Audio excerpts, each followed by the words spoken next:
along with Betty Cash, were on their way home from a bingo game when they encountered something they had never seen before.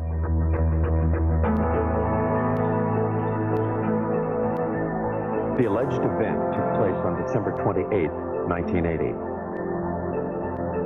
Vicki and Colby were driving in Betty's car on Colby 1985, 30 miles from the Houston airport and only 37 miles from NASA's American Space Headquarters. Colby saw a light, and he kept asking us what the light was. And he kept pulling my face around and asking me, "Mama, what is it?" And I said, "Honey, I don't know." And Betty said, "I believe it's getting closer." And I said, "Well, it kind of looks like it," but we had no idea that we were going to get hurt. I would say within an instant or so, all of us noticed it because it lit up the entire sky. There was no way you could have missed it. It looked like the woods were being set on fire. And inside the car, it was so hot till my handprint is yet on the dashboard of Betty's car.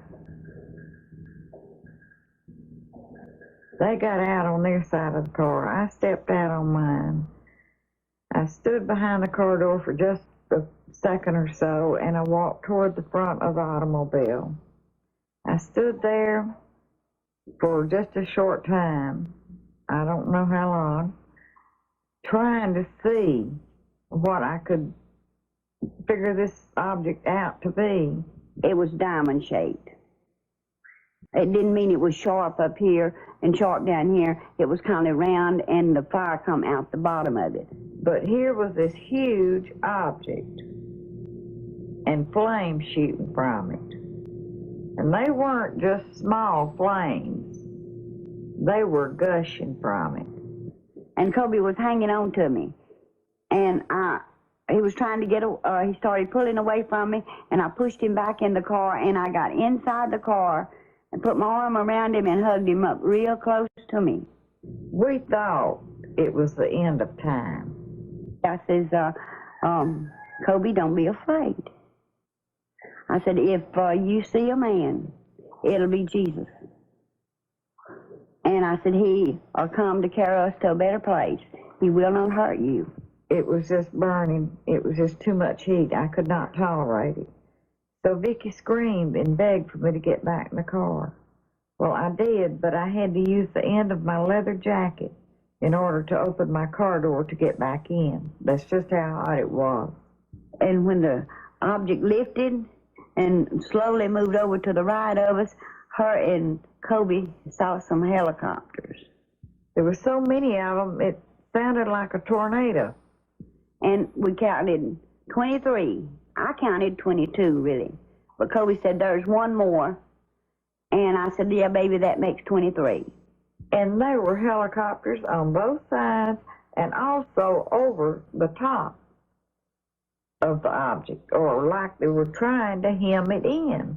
The only apparent proof the women have for what happened to them is the illness they claim they suffered as a result of the encounter. It is the record of these illnesses that made this an encounter of the second kind. My eyes were burned so till they would swell, and they were tearing till I could lay down at night, and the next morning my pillow would be completely wet, and I couldn't hardly see anything. Vicki was treated for burns, and she and Colby Lee suffered long periods of nausea. Betty Cash was hospitalized immediately after the event. She suffered severe hair loss and was also treated for burns and nausea. Since then, she has been hospitalized several times. It was the first time that I went into the hospital, they were treating us as burns. But then, after they found out really what had happened, then they started to treating us as radioactive burns. And since, I have had cancer. Betty's hospital records do not explicitly state that she was treated for radioactive burns.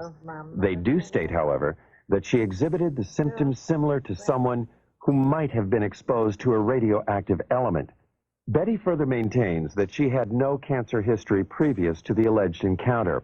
Her records do confirm, however, that she does now have the disease.